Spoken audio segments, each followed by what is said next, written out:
Уже в рамках рабочей поездки по Малгобекскому району Евкуров принял участие в закладке капсулы в основании здания новой школы в селении Средние Чулуки.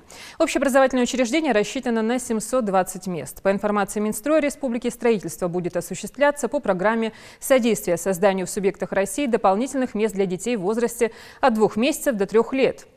В организациях, реализующих программы дошкольного образования на 2018-2020 годы. Вот школы планируются в 2020 году. Глава республики поздравил жителей с началом строительства и пожелал генподрядчику успешной реализации проекта.